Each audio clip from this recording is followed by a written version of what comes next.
All right. Hello, everyone. Welcome to the Awaken Happiness Now Global Series. Thank you so much for being here with us. If you're here live with us on Zoom, welcome, welcome. If you are watching the recording, the replay on YouTube, welcome, welcome. Please do subscribe so you can take advantage of all the current shows, all the previous shows, all the shows coming up.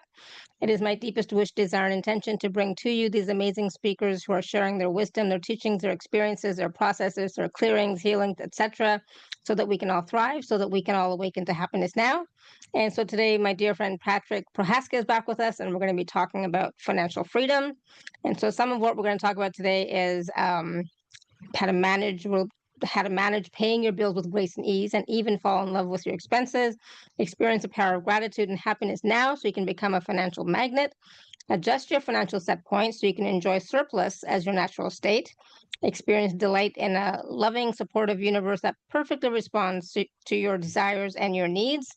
And we're going to clear lifelong patterns of poverty, loss, and lack. So, all that and so much more, of course, today on the show. And if you don't know Patrick, he's been with us many times.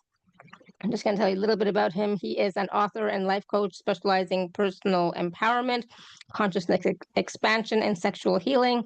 Patrick has a bachelor's degree in philosophy of science and a master's degree in the religions of ancient India, and developed the Lightbird system of healing and personal transformation. He's the author of Brain Cells, Escape Your Mental Prisons, and Dream Yourself Awake, the Power of Lucid Dreaming. Lucid living, sorry. Whenever I think lucid, I think lucid dreaming, lucid living. I love that. So, everyone, please join me in welcoming Patrick back to the show. Patrick, welcome.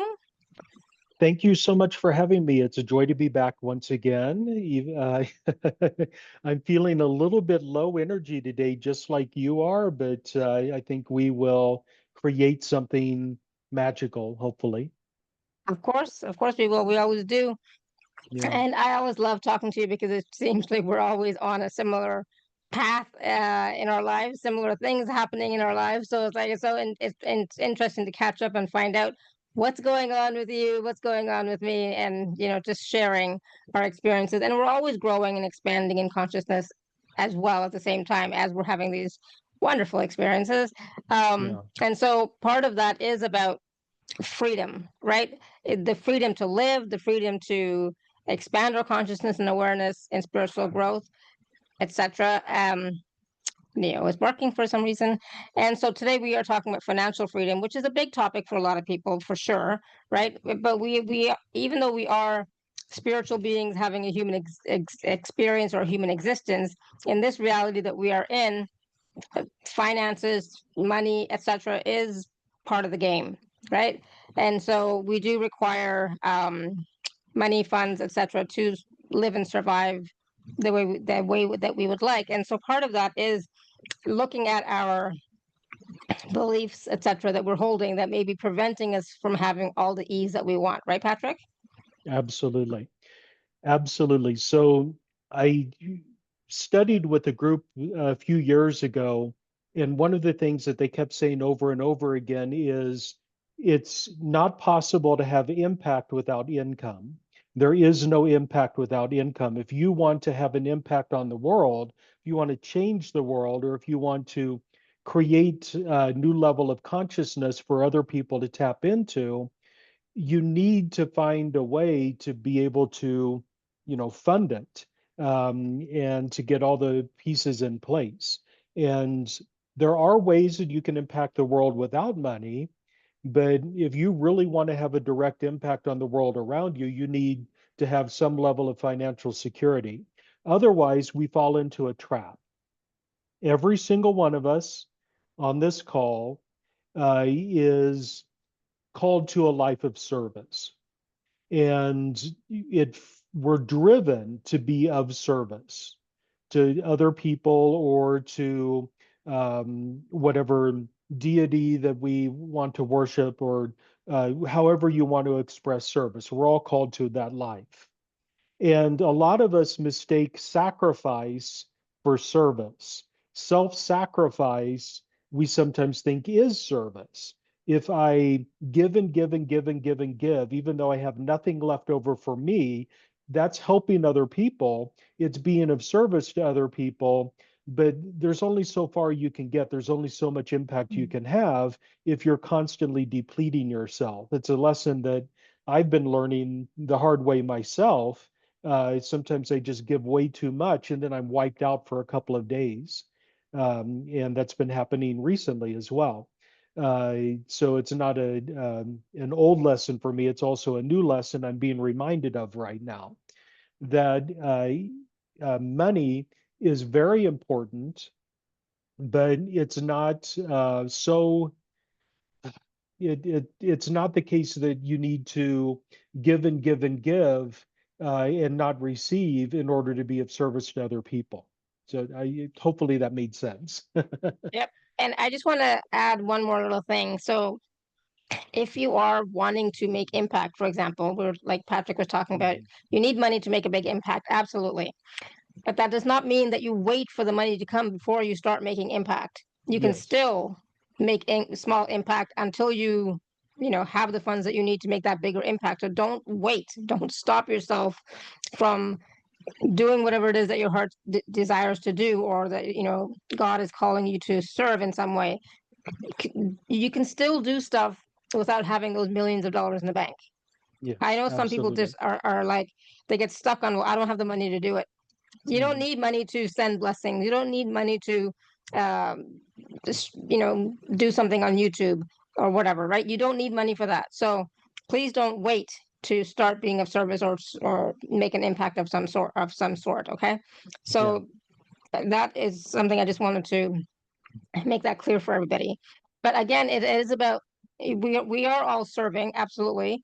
But the receiving part, we also need to receive for ourselves, because we are also worthy. So if you are serving other people, you think they're worthy of receiving from you, but you are also worthy of receiving.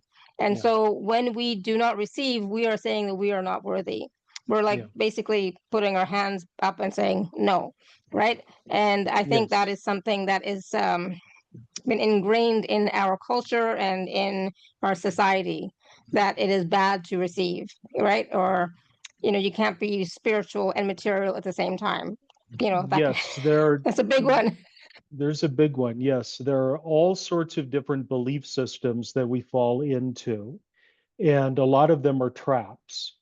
So there's the belief system, number one, that money is somehow inherently corrupting, that money corrupts, and if you have money, therefore it's going to be hard for you to actually live a life of service. You'll become selfish, you'll become corrupt, you'll take advantage of people in order to have more money.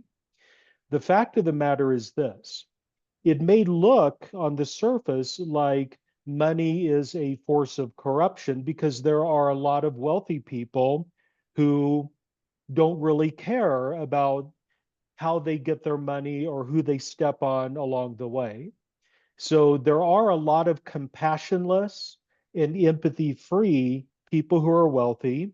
And there are a lot of people who became wealthy precisely because they have no empathy. But the fact of the matter is that money is a magnifier. It magnifies whatever your personality characteristic is in the first place.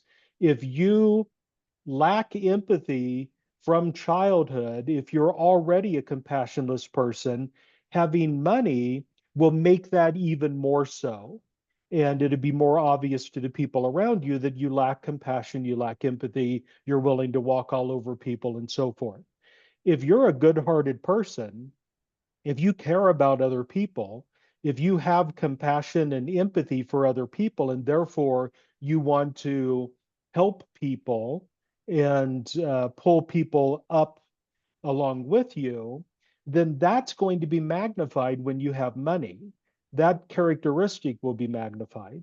So that's one set of belief systems that on the surface looks like one thing, but it's actually another. And you hit the nail on the head as well when you talked about worthiness. A lot of us are taught that we're not worthy of having surplus or financial freedom or even massive amounts of wealth because it's selfish for you to have money. That if you're not giving your money away to other people and being of service to them to the point where you are depleted yourself, then you're being a selfish person.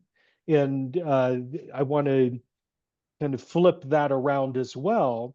You cannot be of service to other people if you are so depleted that you don't have the energy to operate.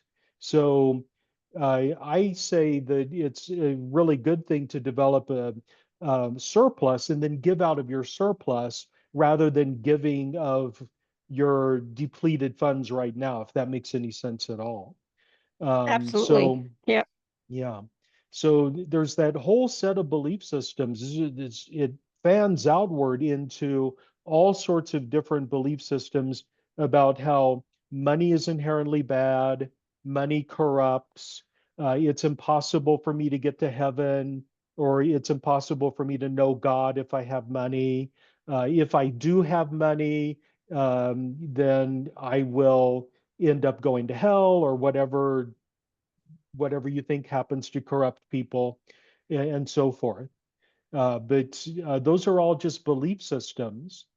The problem is that our belief systems drive our experience in the world. Whatever you believe, that creates the conditions of the life that you live. You create your experience in the world through your thoughts, your beliefs, your judgments, your expectations, and so forth. And if you believe that money will corrupt you, or if you severely dislike all wealthy people because they have money, you'll never have money yourself because your subconscious mind won't allow you to turn into something that's corrupt. It'll block you from having the money. So it'd be a good idea to examine those beliefs and release them where they exist. To me, money is simply an energy. It's the energy of exchange.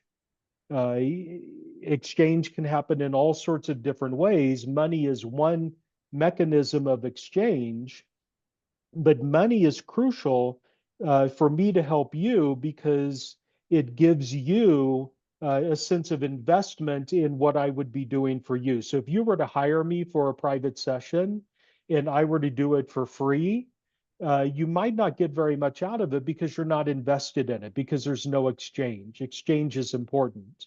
So just because there's money changing hands doesn't mean that it's an inherently dirty experience or negative experience. Is that making sense? Mm. Absolutely. But there's still some stickiness around that whole exchange Yeah. business, right? And people don't realize or don't think about, especially in the spiritual communities, right? It's like I'm not selling my wisdom per se. Hmm. I'm not selling all the my spiritual benefit that I've accumulated over years of, learning and so on and so forth.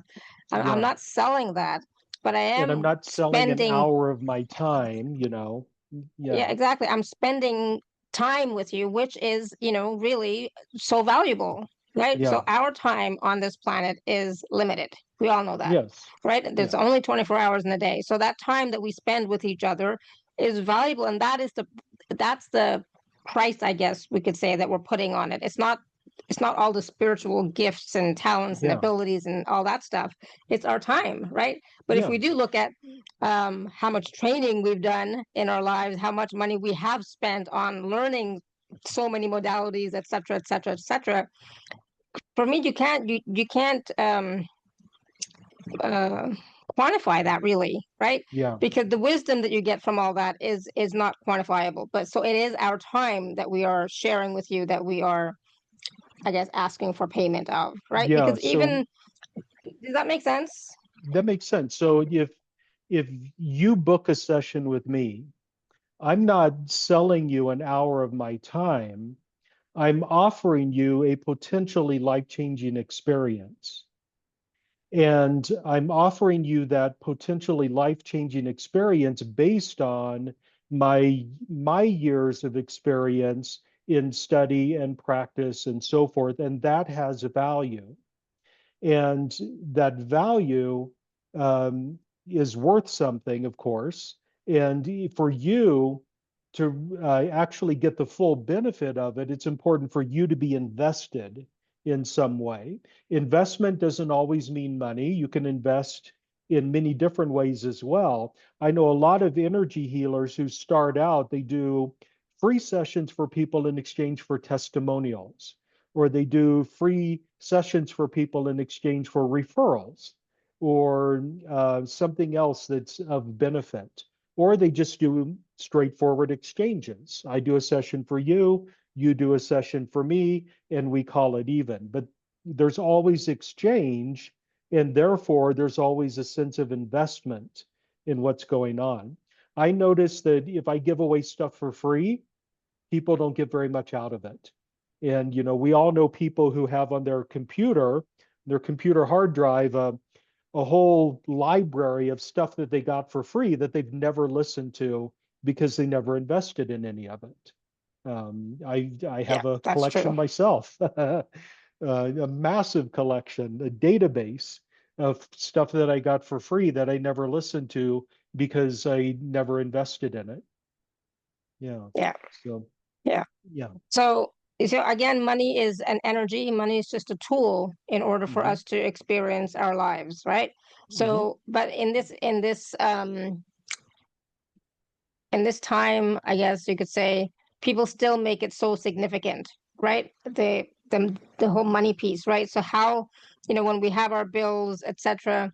For me, I don't look at bills. I don't even think of it as bills. It's just um I get to have this experience of um, communicating with people all over the world through Zoom. So I pay for that service, right? So Yeah. it's not a bill for me. For me, it's more of it's a tool, it's a resource, and I'm so grateful for it because I get to do this, right?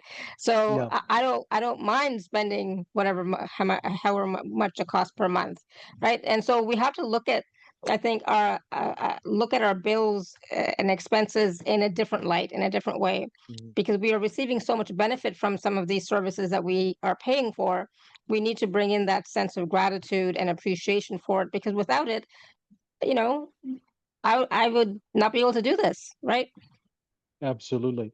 So you are touching upon some very, very deep human fears that can block you from living your life to the fullest. So we're talking right now about money and how it impacts our survival skills and our sense of survival. And our subconscious mind is designed to basically scan the environment for danger in order for us to live in survival mode so that we can, reproduce and carry on the species and so forth.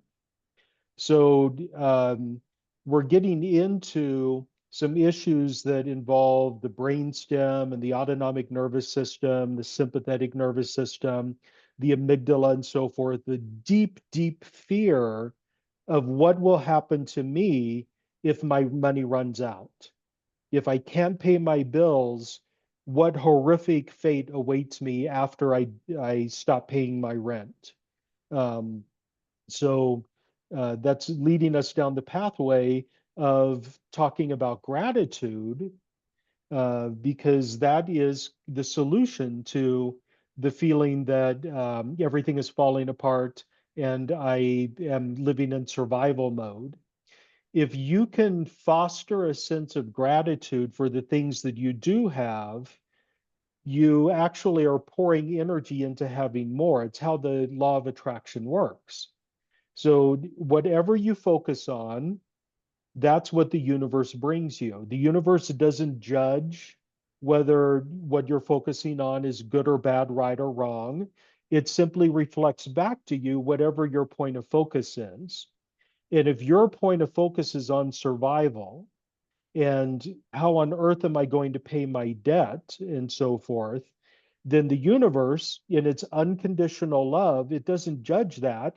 It basically says, this person really likes being in survival mode. Let's bring more of it. And you get more of the same. So, gratitude is the solution to that. If you can force yourself, even though it feels awkward at first, force yourself to make a list of all the things that are going right in your life and all the things that you're happy about and grateful for. And then as you're going through your list, savor the joy of each and every one of those things, if you can make that a regular practice, then after a while, that's the energy that you're automatically going to be transmitting to the universe, and the universe will reflect it back to you.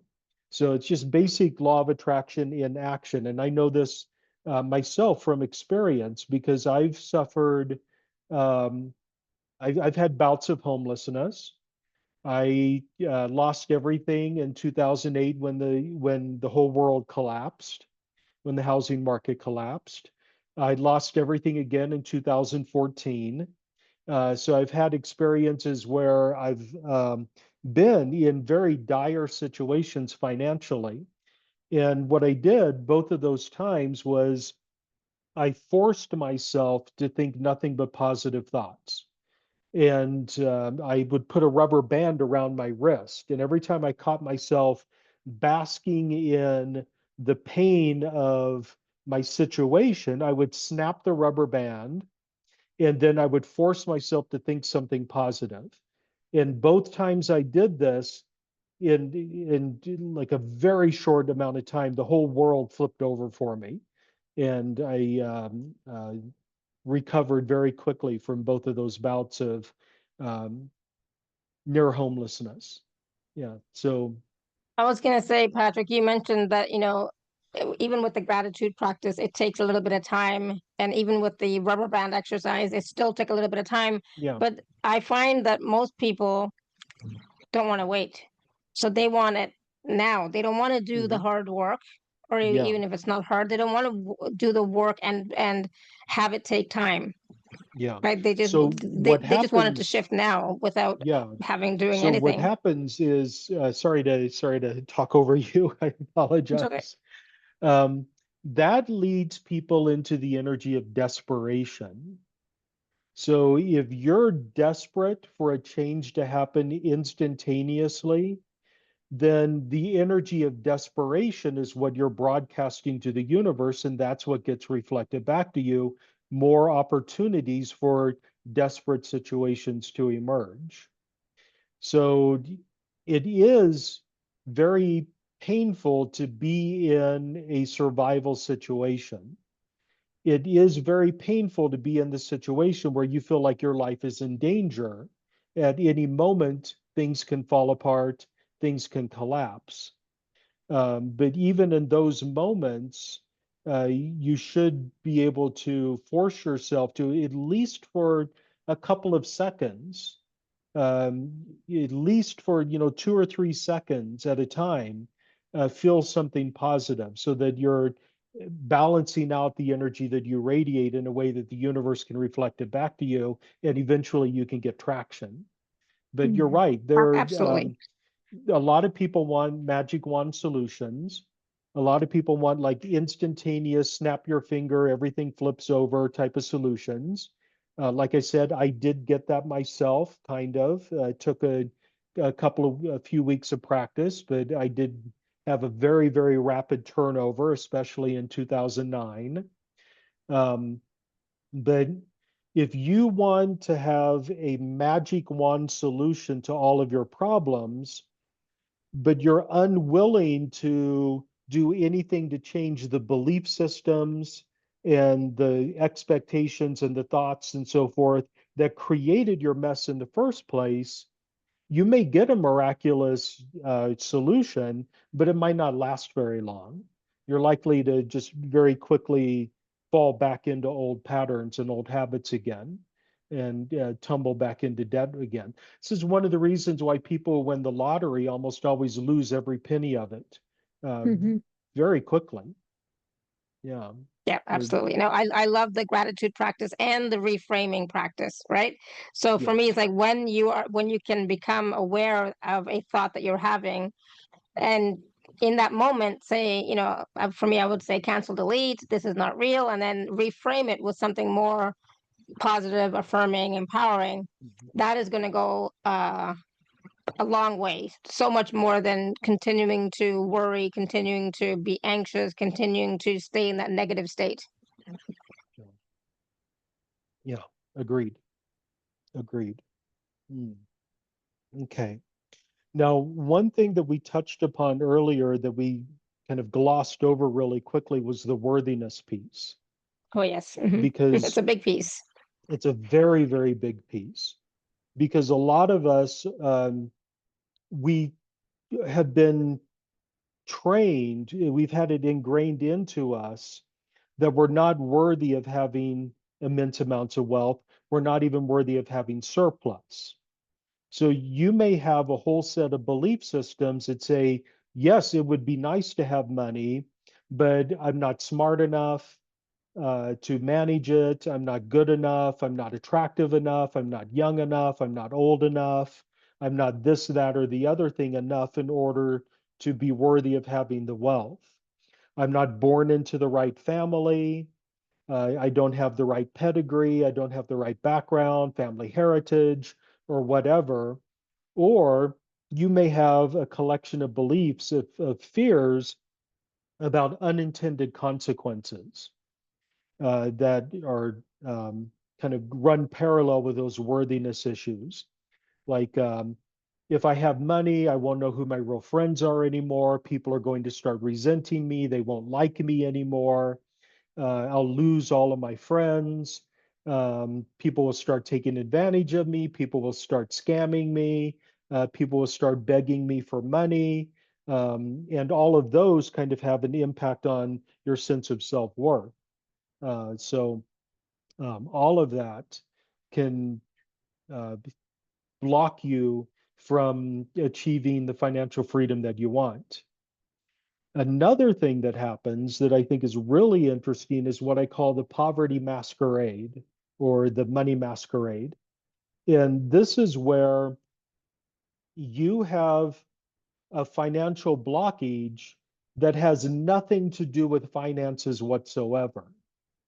A good example of this is when somebody has a romance blockage, and because of romantic trauma of some sort, they're unable to date. They're unable to establish romance, so they're kind of living an unhappy life in terms of love, sex, and romance. Well, one of the easiest ways to avoid romance is to never have any money to spend on clothing or going out or anything like that. So, in that case, the problem has nothing to do with money at all. Money is just the mechanism that helps you prevent falling into a dating pattern once again. Does that make sense? Yeah. Yes, absolutely. Yeah, Mhm. for sure. And I think we may have that in, different areas. So money for Yeah. sure, relationships, for sure. It could also be with the body and health as well, right? Hmm. Yes. Yes. Body, health, parental relationships. A lot of people have a subconscious belief that it's somehow dishonorable to do better than your parents did. Yeah, there are all No, I sorts don't of have that different. one. Yeah. At least I don't have that one. Yeah. So Um, generally, when I'm looking at belief systems about money, I like to divide it up into two different categories. There are the internal beliefs and there are the external beliefs. The internal beliefs are all of those belief systems about who you are as a person in relation to money. And the external beliefs are all about how the external world works and what money is in relation to you. So the internal belief systems that I would work on with people have to do with things like um, I'm allowed to have money. I'm worthy of having money. It's easy for me to manage money. I know what to do when I have money and so forth. All of these belief systems that are about you specifically. And then the external beliefs are, it's a dog eat dog world. Money doesn't grow on trees. You have to work hard in order to be for money to have any value and so forth. And just all those beliefs about how the external world works.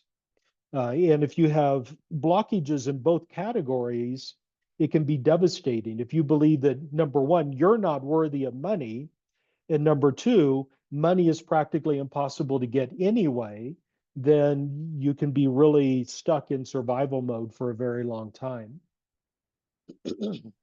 Absolutely. Yeah, And I think, excuse me. I'm sorry, quite a I'm few people, no, losing no, my go ahead. voice here. I think quite a few people may be having those types of experiences. So I wanted to take a moment. Do you want to take a few quick questions Oh, that I'd might love help to. with Yeah, I'd your love throat to. too? Yeah. And then we'll continue with the conversation. So Mariola, you have your hand raised. She's gonna be like, "What already?" But I thought that might help. Hello. Hi. Hi. So, I always better first than last, and I can always find something to work on. So, even if I don't know what the topic is yet. Anyway, so what I would like for Patrick to look at is stepping, if I've got some beliefs or fears about stepping out of my comfort zone. And it's not just about money, but I noticed that uh, I think, for example, it might be interesting to learn new language. So I get the book or whatever I need to learn new language, but then, even though I've got time, I do nothing about it. I just go back to doing what I always do, even if kind of I'm bored with it, doing the Mhm. same things. But I don't know, something's stopping me, and eventually I get rid of it and Mhm. then try something else, but never kind of like there is fear of doing something new, something Yeah. different, not fitting in. Maybe I have no clue what it's about. Well, yes, that is a question that is kind of unrelated to the topic at hand, but you do raise something that's really interesting about comfort zones. We all have a financial comfort zone. And if we have too much money, it feels weird. It can feel alien. It can feel dangerous to have too much money. And whatever you define too much money as depends on your life experience. So I know people who have just barely enough money month after month after month to just get by. At the end of the month, they're able to pay their rent, they pay off all their bills, and they have invariably $0 or $50 or maybe $100 left over to go into the next month with. And if they do have money come in, let's say $10,000 suddenly materializes, it on the subconscious level causes them to freak out a little bit. They get scared. It feels weird. It feels awkward to have that money, and so it just evaporates. Hidden Yes, start expenses spending. pop out of nowhere, and yeah, they spend money on things that they don't need, and then boom, they're right back down to where they were before. So this is closely related to the concept of the financial set point. That is that financial uh, situation that you return to over and over and over again. You might have a period where things are harder. You might have a period where things are easier, but you always come back to balance once again. Um, and for a lot of people, that's like at the end of the month, they have $100 left over. So yes, comfort zone is very important. We need to make it so that it is comfortable for you to have surplus, for you to have thousands upon thousands of dollars in the bank that you can spend on whatever you want and not have to worry about it interfering with getting the bills paid. If you can be comfortable with that, then you can begin to have it. Does that make sense? Definitely. That's Yeah. definitely me. Yeah. So you might have the habit, the way you described it, of starting new hobbies and so forth, just as a way to burn off money because you feel uncomfortable with the money. And so you spend it on something that doesn't go anywhere just to get rid of the money. Is that making sense? Yeah, and it does, and I think it's more like with money. I just gave this example, but with money, it's just like when I get to certain points and trying to get beyond what is kind of familiar and known to me, Hmm. like with those new things I might want to try. But it's the same with money. As you said, I start to spend them or something, so Yeah, I don't go beyond certain point of month of to month, surplus. Yeah. from month to month. Okay, so let's do a little shifting for everyone here. So whatever your financial set point is, we want to increase it dramatically. Maybe multiply it by 10 or, add a zero to whatever your surplus set point is and make it comfortable for you to have that surplus. So you don't see that there is a certain amount of money in your bank and then subconsciously panic and start spending it frivolously on things that you'll never use. Oh, wow. I can feel the intensity of this, which is pretty prominent in the group. Okay. So essentially, what we're trying to do is make it feel comfortable, normal, and natural for you to have surplus and for that surplus to increase over time. Okay, beautiful. Take a deep breath and hold it for a moment and release when you're ready. Wonderful. Thank you very Thank you. much. I hope it was helpful for many people. I hope so too. Thank you. Awesome. Thank you, Mariola. Yes, definitely helpful. Tanya? Yep. Hello, Alara. Hello, Patrick. Hello. So my question is, um, I know that I had problem receiving, but I think all my life I was trying to spend. Like if I have money, I'll spend quickly. Like Hmm. not to have money, Hmm. and I'm getting better now a little bit, but still. If I like things, I just buy because I like them. And I understand that I don't need money and don't need those things like badly, and I just make my house crowded, but they make me happy. So is it like eating Yeah. while you're unhappy, and now I'm buying things because in a way unhappy in some other situations or life Well, there's a things. combination going on here. It's a little bit of what we were talking about before, feeling uncomfortable with the surplus, and therefore you burn off the surplus by buying things. Mm, But you're buying things that make you happy. So it doesn't seem like such a problem. It's not like you're investing in a language program that you never study and you mm, paid for the courses, but you never take the courses, and therefore that money is lost. You're spending the money on things that bring you joy. So it feels like you're kind of a step closer to Random. having like a healthy relationship with money. Okay, that Yeah. sounds good. Sounds good. I just wish that I had like constant.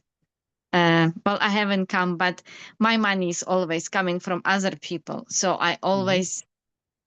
I would like to have my own income, bigger income Hmm. than I have. But Okay. it's very strange. I have very strange relationship with money. Okay. What's I think. stopping you from earning money?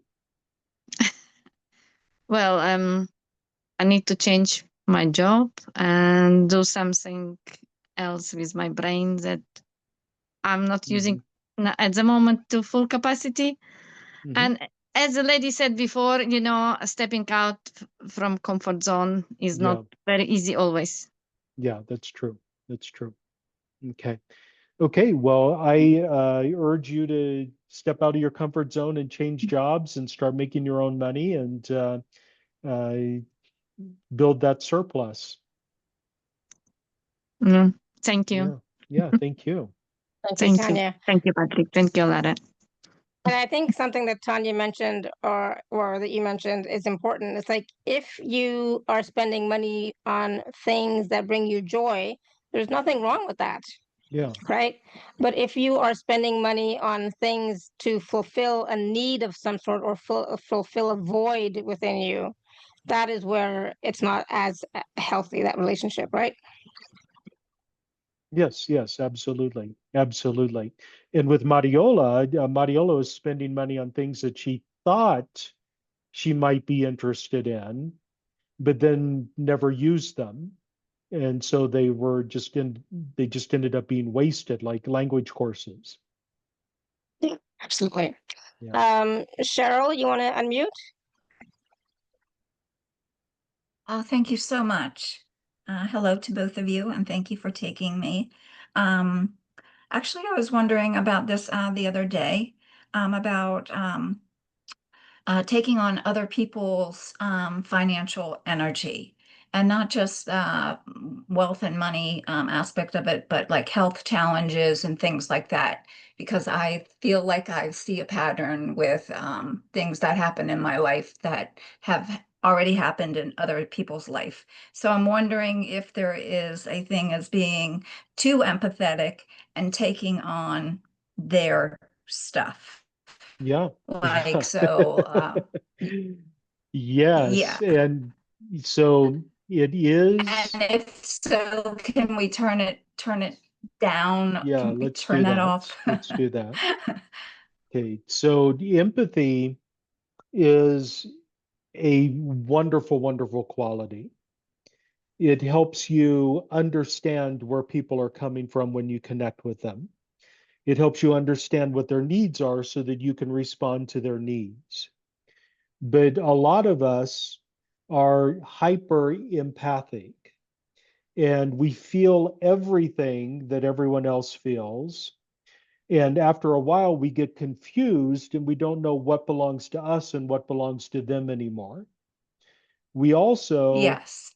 uh, find that we take on the pain of other people, whether you're connected with them or not. You just feel their experiences and it feels like you're experiencing it yourself, and therefore you suffer their pain.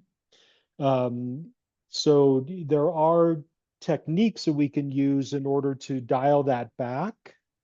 Um, I don't want to take a whole lot of time on this because it's taking us away from the money topic.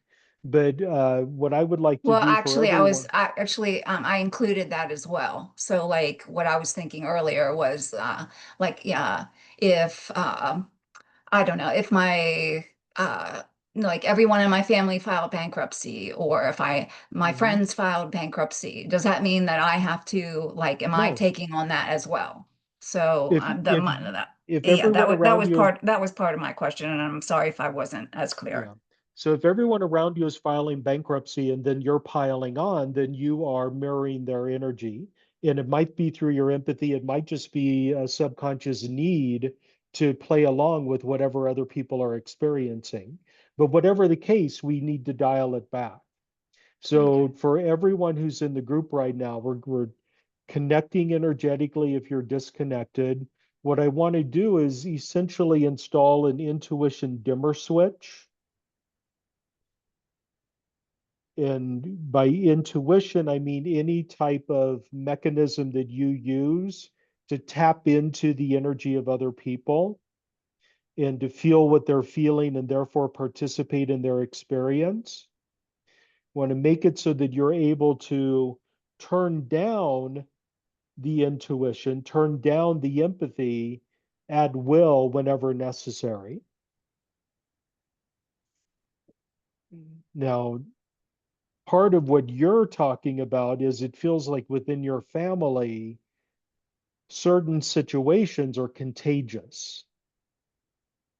So, certain experiences that people have become contagious within your family heritage. So, we want to clear that pattern away for you as well. Oh gosh. because it's moved beyond your family. It's gotten to the point where anyone you're close to, if they're suffering something that is not contagious, it becomes contagious for you. So there's contagion everywhere. Okay. So for the larger energy process that we're doing right now, we're installing that intuitive dimmer switch so that you can turn down and even turn off your intuition when necessary, including your empathy. And you can turn it back up again whenever you're ready. Okay. No, beautiful. Everyone take a deep breath and hold it for a moment. And release when you're ready. And let me ask you a question. Do you attract a lot of narcissists in your life? Yes. Yes, because you have essentially become a walking mirror. And you reflect back to people the energy that they have, and you absorb it yourself. And that's why whatever they experience becomes contagious for you. And as a walking mirror, just think about how a narcissist is going to react to that. A narcissist loves nothing more than to look into a mirror. So they are attracted to you. So if you are anyone in the group who seems to attract a lot of narcissists, and people with empathy tend to attract narcissists, let's shut that down for you right now. Thank you. It's becoming quite painful. Yeah, I can imagine. I can feel it pretty intensely right now throughout my entire body. Yes, and my body is reacting Yeah. to whatever energy is going on. So I know something's happening. You're being squeegeed clean in a sense. Oh, nice. Yeah. Okay. Okay. So everyone take a deep breath and hold it for a moment. And let go when you're ready. Oh my gosh, that was very powerful. Thank you so much, Thank because you. it's just been getting very frustrating, and I'm like, is this real? Because this keeps happening. So thank you. I cannot thank you enough. Thank you. Thank you. Awesome. Blessings. Thank you. Thank you, Cheryl. Great. Okay, so oh, I was yawning through those processes, so I know that there's things shifting within me as well. So Good. one thing I want to talk about is, we tend to think of the universe is benevolent, supportive, um, always here to assist us and support us. But let's I say let's talk about how the universe is responding to our desires and needs. But I know it's not necessarily responding to the words we're saying, it's responding to the energy and frequency. You kind of talked about this a little bit earlier, right? So how can we change that so Yeah. The it's universe, better for us? yeah, the universe, or the quantum field, if you want to call it that, it reacts perfectly to the energy that you radiate. So the actions that you take and the words that you say don't necessarily have an impact on the universe. It's the energy that you radiate. And you are a walking symphony of energies. You are broadcasting, you are radiating at all times a whole spectrum of different energies. And some of them are fear based, and some of them are joy based, some of them are hopeful, some of them are pessimistic. But all of them come together to create this grand symphony of energy that you radiate outward. And that energy gets reflected back to you perfectly by the universe. The universe does this through its unconditional love and support for you.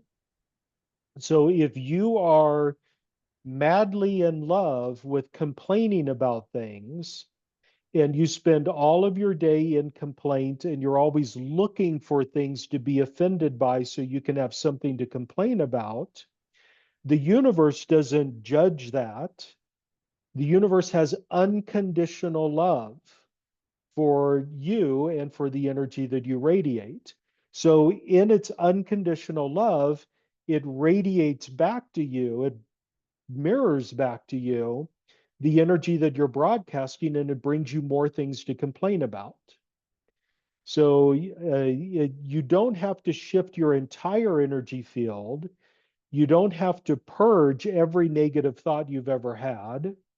You don't have to purge every negative emotion.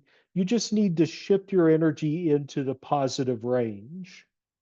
Um, just go to 51% if that's all you can muster. And over time, things will shift because that's what the universe is going to radiate back to you, or the quantum field, if you want to call it that. So you can think a thought, you can force yourself to think a thought over and over and over again, such as an affirmation like, I am wealthy, I am wealthy, I am wealthy, or every day more money comes to me, every day more money comes to me. You can repeat that a million times. If your subconscious mind is in resistance to that and it reacts with sarcasm, then that's the energy, that's the emotional energy that's being radiated outward, and the words don't really matter very much. Is that making sense? Yeah, yeah, Yeah, absolutely. That's makes total sense. And then that's the thing. It's like it's not just about the words that you're saying, it's about your energy, vibration, frequency. yeah, yeah, absolutely. It's more about your energy, vibration, frequency. And as I mentioned, we will always have negative thoughts. We will always have negative emotions. This isn't a call for spiritual bypassing or toxic positivity. This is a call for you to take control of your thoughts, your beliefs, your judgments, your expectations, and so forth, and push them in the direction of the positive so that you can begin to have a different experience. Yeah. And sometimes you have to force yourself, and sometimes you have to just take 3 minutes to scream into a pillow and to throw a little venting tantrum. Those are always perfectly fine because you're releasing energy. And then once that's done, you go back into your um, controlled energy again. And that's where, your audio package, for example, can help us to shift the energies within us to raise our Yeah. vibration frequency, shift our energies, also shift our some of those subconscious beliefs, right? Yes, absolutely. So the Wealth Harmonics audio package, it's all about shifting subconscious belief systems so that you can radiate a brand new energy. And I'm it going to includes, share my screen yeah, so we can talk about it. It's like a perfect segue. yeah, So Patrick has two packages that he's offering for us today. And so package A is what I was talking about, was the audio package, but it includes more than just what I mentioned. So let's talk about the wealth harmonics first. yes.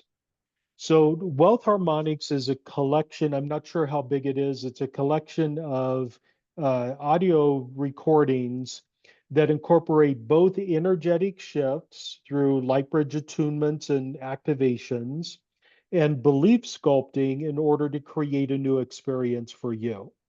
So I always start my packages with something involving activating your energetic grid work so that the attunements can take hold within your system.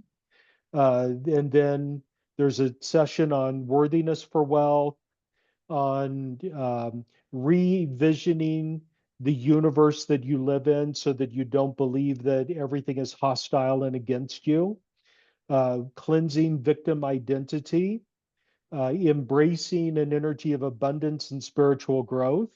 And what I mean by that is all those belief systems that tell you that you must be poor in order to grow spiritually, we purge all of them and replace them with the awareness that you might actually speed up your spiritual growth if you have financial freedom.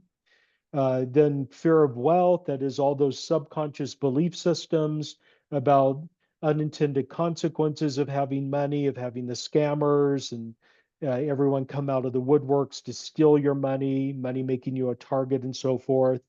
Beliefs about wealthy people, that's what I alluded to at the very beginning when I was talking about how uh, if you dislike people who have money because you believe they're all corrupt, then it becomes very difficult for you to have money yourself because your subconscious mind will block you from turning into somebody you would dislike. Poverty trauma, we do some trauma clearing. We clear vows of poverty that are left over from previous lifetimes, particularly in monastic settings. There's a session on wealth consciousness, on the power of happiness, one on giving and gratitude, one on your financial set point, and one on money management. So it's 14 audio recordings in all, and every single one of them is incredibly powerful. And then, of course, some bonuses. One crucial bonus is the Manifestation Mastery mini workshop that I did. It's about an hour and 8 minutes long, but it will tell you step by step how you can master manifestation for yourself. And then there's a workshop on alignment with success and a workshop on clutter clearing, because clearing the clutter is a really good way to open up space for new stuff to flood in. And then a future vision guided meditation. So it's a very robust package. And I think everything in it is super powerful. Absolutely. So that's package A, and there is a payment plan available. And then package B is everything in package A plus. Yes, plus a 45-minute one-on-one session with me. And then I think it's 30 days of what I call the daily blast. So the Yeah, way this works is on the, let me take a drink of water real fast. sure. Um, And the private the mhm. private one-on-one session is an opportunity for us to meet individually and go deep into whatever your personal blockages are. And I often recommend doing that after you've listened to the entire audio package. And then the day after we do our one-on-one session, every day for 30 days, you'll get a blast of energy from me every time that I meditate. Mm. So that's healing, soothing, and uplifting energy for 30 days. Awesome. So that's Uh, package B. And again, a payment plan is available. Please check out some of the testimonials and feedback from folks who have worked with Patrick in the past, and as well as a fuller bio as well for Patrick here. So again, package A and B payment plans available, and if you're an inner circle member, please use your gift code as well. Awesome. Thank you so much, Patrick. yeah, thank you. Um, there's a lot of wisdom information, and in these 14 audios, for example, um, it's clearings and um, belief sculpting. So it's changing your mindset, changing your consciousness, changing your subconscious beliefs, right? Yes, yes, all of that. So primarily two different things, the audio attunements, that is where we draw forth a pattern or a blueprint from a higher source, such as your higher self. For example, wealth consciousness, we draw forth the blueprint of wealth consciousness and we install it in your current egoic persona, your current human persona right now. And then the belief work is basically clearing away all of the individual limiting beliefs that prevent you from stepping into prosperity and replace them with something better. Awesome, thank you. So again, that is the inner work, right? That needs to be done. So just like when Patrick talked earlier about the gratitude practice or the reframing practice, with a rubber band or whatever, these audios are also going to help you to shift your consciousness, shift your belief systems, so that you can have that financial freedom or whatever it is else that you desire. But mostly these are talking about money, wealth, prosperity, etc. Right?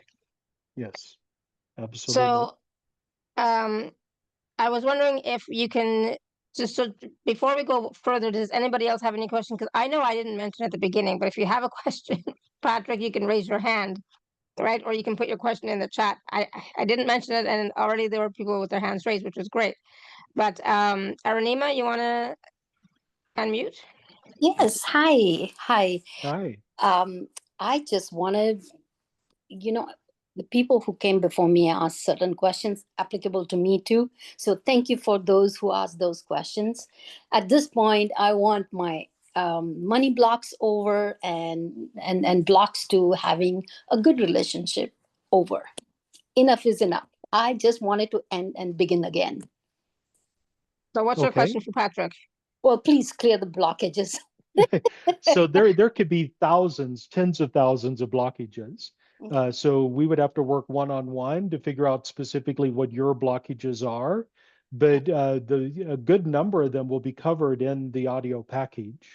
Okay. So the audio package has a very, very broad list of belief system blockages that are really common, and it'll clear every single one of them for you. So that audio package would help quite a bit. It's not really possible. It never works really when somebody says, okay, clear my blockages, and I snap my finger and all of your blockages are gone. We have to do some work to clear whatever created them in the first place as well. So yeah, but I'm glad you're ready. That readiness goes a long way. That readiness is really powerful. So yeah. Yes. Well, I thank would you very much. invest. I'm just reinvesting myself again to begin again, both money-wise as well as relationship-wise.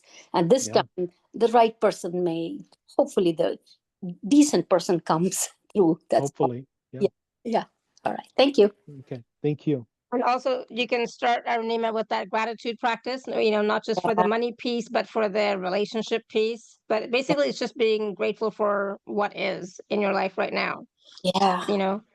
And what you want to experience. And then anytime you have a negative thought about, you not having that perfect relationship or whatever, then, reframe it, right? So a lot of this has to do with all of us being aware of what those thoughts are, beliefs are, patterns are that are coming up, so that we can become aware of them and then change them. Because I don't believe that until you are aware of some of those thoughts, feelings, and emotions that you have, that you can truly clear it.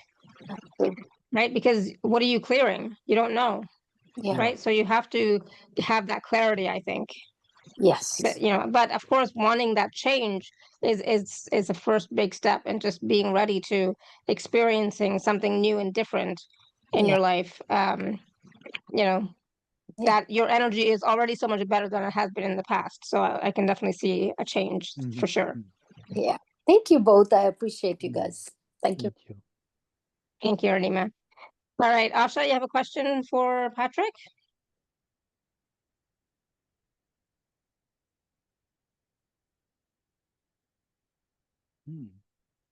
I know she's probably there. There she goes. Hello. Thank you, Shefali. I don't know. I was on the call a little bit before, and then I had to drop, and then I got back on. So I don't know if this was answered. So forgive me if it was already, or if somebody asked a similar question. But I've been personally working on my belief system around money, relationships, just all the core pillars of life, and I've been incorporating gratitude and affirmations and all these wonderful things, and it has shifted my inner peace and joy. I notice that I'm just more calm internally. However, it hasn't really changed my situation, the outwards part of it. So I was wondering, with the program, and Patrick, if you can tell, like, how would you be able to identify like the root cause and creating a shift enough to really have my outer reality reflect my inner reality? Yeah, well, we would have to do that one-on-one individually to dig down into whatever the trauma whatever your specific trauma is, whether it's in this lifetime or a previous lifetime, or it could be a trauma that's held in your family heritage that is blocking you from actually breaking through. Because usually I've found that when somebody's on the verge of breaking through, but they can't quite get there, it's because there's fear based on trauma that's holding them back. So we would need to figure out what that is and work through that. Okay. Yeah. And Asha, you Thank- had some recent trauma for sure, right? Mhm. And in the past Yeah. few years, we'll say. So is it possible, Patrick, that some of that trauma could still be playing in her Well, field, like affecting her that way? it would still be playing in her field and affecting her that way, but I would say that it's highly likely that whatever the recent trauma is actually an echo of a pattern of trauma.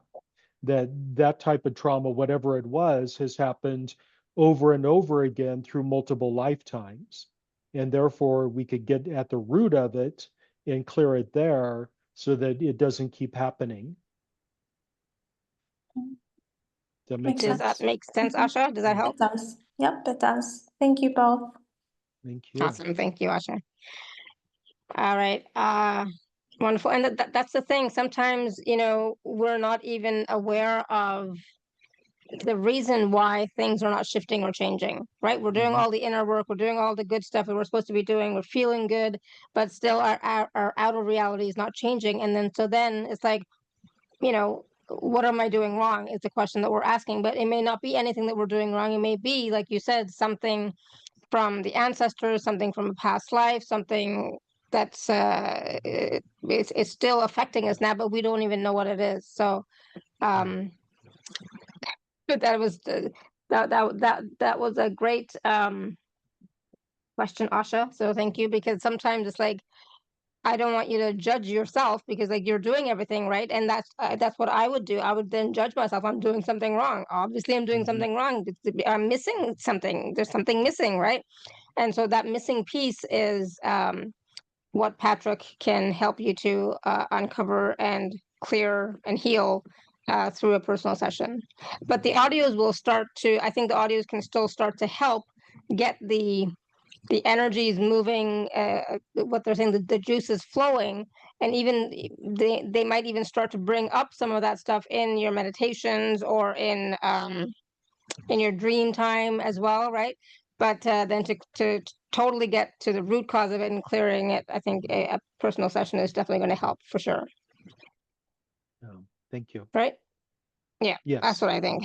So so Asha's question brought us to that point of lifelong patterns of poverty, loss, and lack, and those lifelong patterns may be from past lives, ancestors, etc. Right? And so, how can we? Yes. Well, what can we do today to start clearing some of that? Well, it's different for everyone in the call. And everybody on the call does have some sort of pattern left over from previous lifetimes.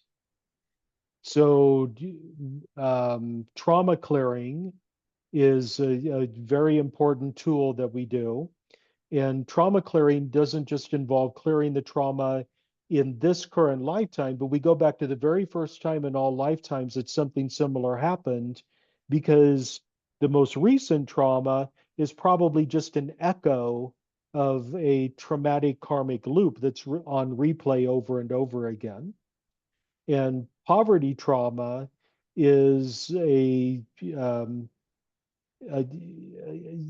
trauma of either financial collapse or having a lifetime in poverty. That's very, very powerful. Even many lifetimes later, it can still be impacting you. The fear of financial collapse is devastating for a lot of people. Even if you're doing all right and you're covering your bills, you can still have in the back of your mind that deep-seated fear that everything could just fall apart at any moment. And I've been there myself. I know that feeling well. So some trauma clearing could help. Are you wanting to do a process? Or are you wanting to? Yeah, if you could do a process, and I just want to share really quickly something that keeps pinging me, and I keep forgetting to mention it. I was looking at something on Instagram today, and I saw a post about somebody really, really rich who has uh, an elevator in their home, right? And the elevator is so big, like it's bigger than my living room, and it has two couches in there. It's huge, right? And this is a personal elevator in their personal home. And I'm like, and I remember thinking, gosh, I wonder what it's like to be that rich that you have, such a big elevator in your home. Yeah. And I know that I don't have those beliefs about not liking rich people or thinking rich people did bad things or all that kind of stuff. So I don't have that. But it was just interesting. It's like I wonder what it's like to be that rich. Yeah. So if And you can do a process around that, because I'm not jealous, I'm not judging. It's just like I wonder what yeah. that's like. And you probably have had that before in previous lifetimes. You probably have been that wealthy. Yeah. And So, let's bring some of that this time around now. It would be okay. nice. So trauma clearing is always an unusual thing to do in a group setting like this because everyone has a different trauma. But where I'd like to begin is I want everyone to think of something that you'd like to change in your life today. That usually is an indication of where there is a traumatic blockage of some sort. And we're going to go back to the very first time in all lifetimes where this situation occurred. And we're going to start by getting a broadened perspective on what happened. We're going to try to understand what happened from the perspective of your higher self. You don't need to understand the details. We just want to broaden our perspective on it, recognize that it wasn't your fault, and so forth. Okay. And then for this trauma, if there's any desire to hold on to the energy of the trauma because you think that you need it in order to protect yourself, let's clear that away. Because the fact of the matter is, if you're holding on to the energy of trauma in order to prevent it from happening again, you're actually energizing it happening again through the law of attraction. Because whatever you're focused on, whatever you're pouring energy into, that's what gets reflected back to you. So simply holding on to the trauma to protect yourself increases the probability that that trauma will happen again. Okay. And now, anywhere and everywhere in all lifetimes, you have decided that it's important to hold on to the energy of this trauma because it gives you interesting stories to tell, because it's part of your narrative. Let's get the truth about how that works in reality and clear that away as well.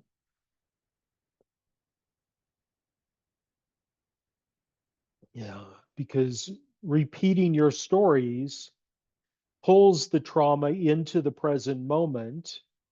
And when you pull the energy of the trauma into the present moment, at this very moment in time, you are creating your future.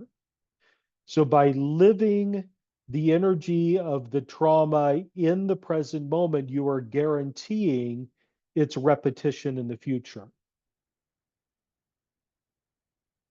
Beautiful. And anywhere and everywhere you have decided that this trauma defines you as a person or it defines your experience in the world, that that without it you wouldn't recognize yourself, that it's almost like a tattoo on your body. Let's get the truth about that as understood by the higher self and clear it away right now.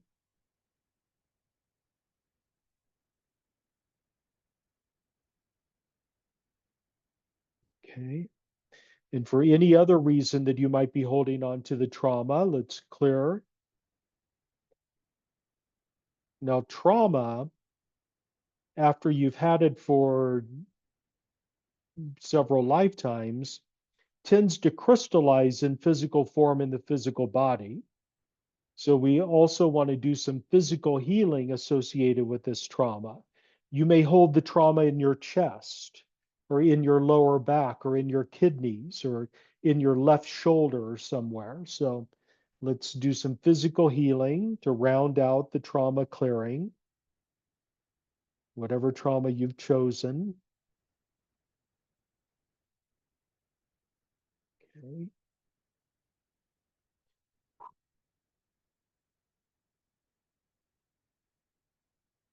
Oh. Okay, beautiful. Now take a deep breath and hold it for a moment. Oh, and release when you're ready. Okay. So that was a very, very quick run through of a trauma clearing. And hopefully there was some power in it for everybody, whatever you chose. Yes. Yeah, Awesome. Thank you. yeah. And it Eleanor was, says, I was just going to say, she said, with the mention of the trauma, I got a clear image of a 3 to 4-year-old boy feeling sad and wounded. Yep, definitely. So that could be a past life where you were that 3 or 4-year-old boy.